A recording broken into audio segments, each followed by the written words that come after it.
Čaute ľudia u môjho ďalšieho videa z Minecraft Hardcoreu a dnes si postavíme Squid Farmu na čierne farbivo, aby sme mohli postaviť našu budúcu bejsku. Takže môžeme sa do toho rovno pustiť. Hneď takto na začiatok som potreboval nejaký piesok na to, aby sme mohli v tom jazere alebo v rieke, aby sme mohli vyčistiť miesto a aby sme tam nemali žiadnu vodu.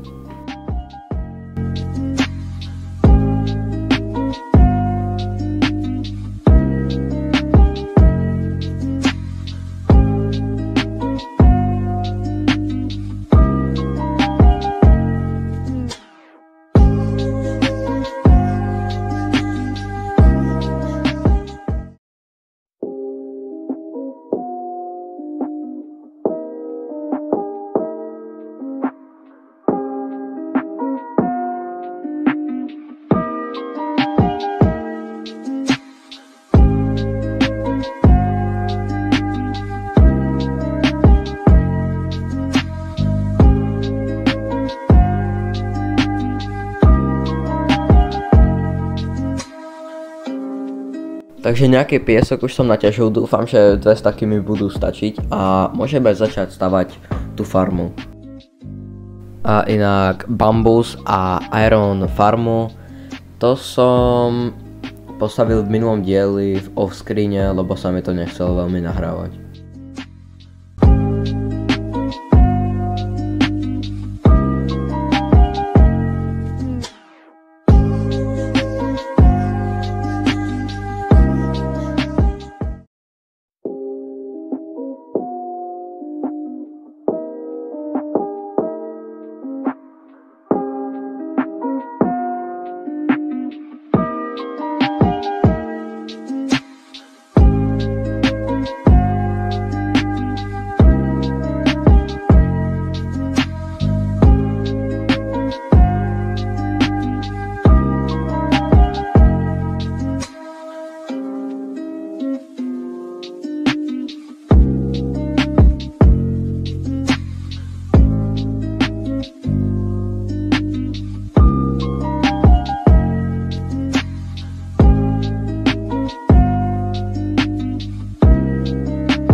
No a toto všetko som robil asi cez 3 hodiny.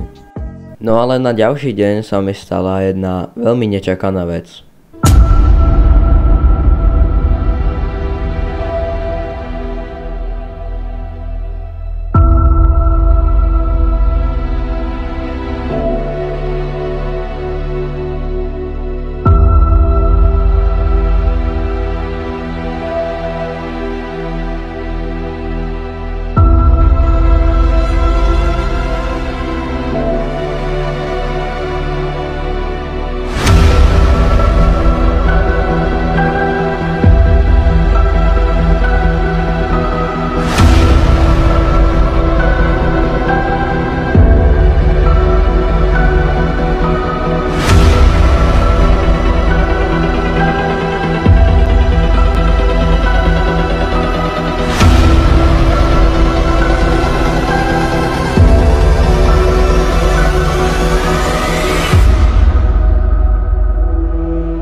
tam musíš v tej farme posieť takýto ten autosorter. Nie, nie, nie, nie, nie, nie, nie. Neodbuchol mi creeper zase už po druhýkrát asi všetky čestky, čo tu mám. Takže nebojte ľudia, nič hrozné sa nestalo. Len mi odbuchol čestky. Začal akože dáku starter base-ku robiť. To je nadlho. Takže ľudia, dúfam, že sa vám toto video páčilo a ja sa s vami budem tešiť na ďalšie. Čaute.